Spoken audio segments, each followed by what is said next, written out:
السلام عليكم ورحمة الله وبركاته. النهاردة إن شاء الله هنعمل مع بعض عدس أصفر. المكونات بتاعتنا طبعا احنا عارفينها، نص كيلو من العدس غسلينه. تمام. وعندنا جزر من اللي احنا مفرزينه بالشكل ده، حتى لسه التلج معاه اهو، مفرزينه. وقطاية، وراس كبيرة من التوم، وراس كبيرة من التوم، وبصلاية. تمام. أول حاجة طبعا غلينا المية. بسم الله الرحمن الرحيم، بسم الله، صلى على النبي عليه افضل الصلاه والسلام. ادي العدس بتاعنا كده،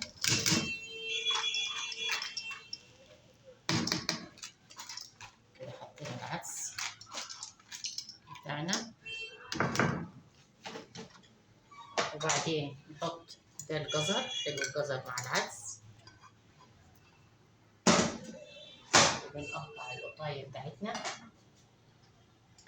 القوطه بتدي لها طعم حلو، يعني هي ما بتاثرش كتحمير، بس بتدي طعم حلو للعدس. القوطه النيه حلوه، نقطعها حتت صغيره كده. صلى على النبي عليه افضل الصلاه والسلام.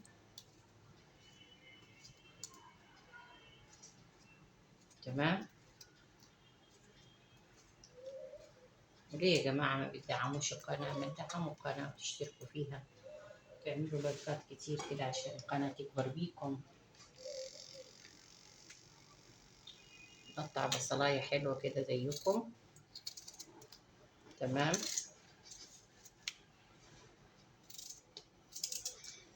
حلو البصل الأحمر مع الأكل عموما، البصل الأحمر.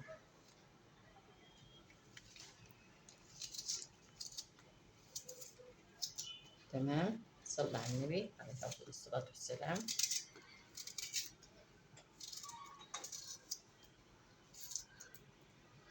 وطبعا هنحط التوم بتاعنا، راس كبيرة من التوم اهو. ونقلب العدس بتاعنا كده. وما تنسيش نحط شوية عليها من من مش الكركم، مش كركم، اسمه كاري. شوية من الكاري بحب احط له شوية من الكاري اهو. دايما اتلخبط بين الكركم والكاري. الكاري اساسا مغذي، بيدي للعدس لون اصفر حلو. تمام.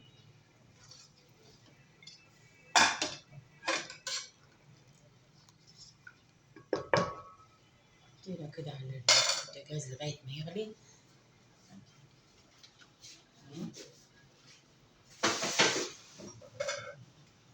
طبعا التوابل بتاعتنا احنا بنحطها امتى؟ بعدين. تمام.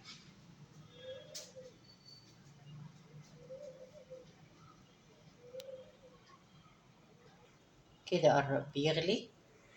تمام. صلينا على النبي ولا لا؟ صلى على النبي عليه افضل الصلاه والسلام. زي ما قلنا احنا الصلاه على النبي بيبارك ربنا في ولادنا وفي حياتنا وفي اكلنا وشربنا وفي كل حاجه، كل حاجه بالصلاه على النبي. دي بسله اللي كانت مع الجزر. تمام. وطول ما احنا قاعدين نصلي على النبي في كل حاجه. طبعا انتوا عارفين العدس بيشكل كذا شكل.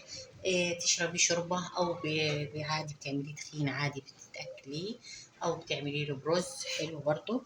ناس بتحبه برضو بالشعرية، متحبهوش سادة من غير لازم تبقى حاجة فيه. بتبقى دايما كل واحد على حسب راحته. تمام. تمام. وبعد ما بيغلي كده على طول طبعا بنضربه في الخلاط. وبعد ما بنضربه في الخلاط برضو بنغليه تاني. وكده في كل حاجة إلا التوابل. وتضيف عليه التوابل. اللي عايز ياكله طبعا بسمنة بلدي، هو أساسا السمنة البلدي، أو تحبي تعمليه فتة. برضو الفتة بالسمنة البلدي جميلة جدا جدا. وانتوا عارفين العدس كذا، يعتبر أغلبية الناس برضو بتحب العدس. تمام. هي أكلة شتوية وأكلة صيفية وأكلة في كل وقت. تمام. تمام. لو عجبك الفيديو ما تنسيش تعملي لايك واشتراك في القناة ونفعل الجرس، ويا ريت يا جماعة اعملوا لايك كتير واشتركوا كلكم في القناة عشان القناة تكبر بيكم.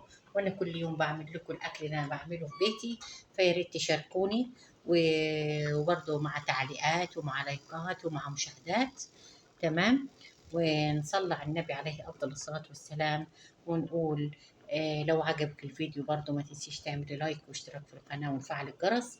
والسلام عليكم ورحمة الله وبركاته.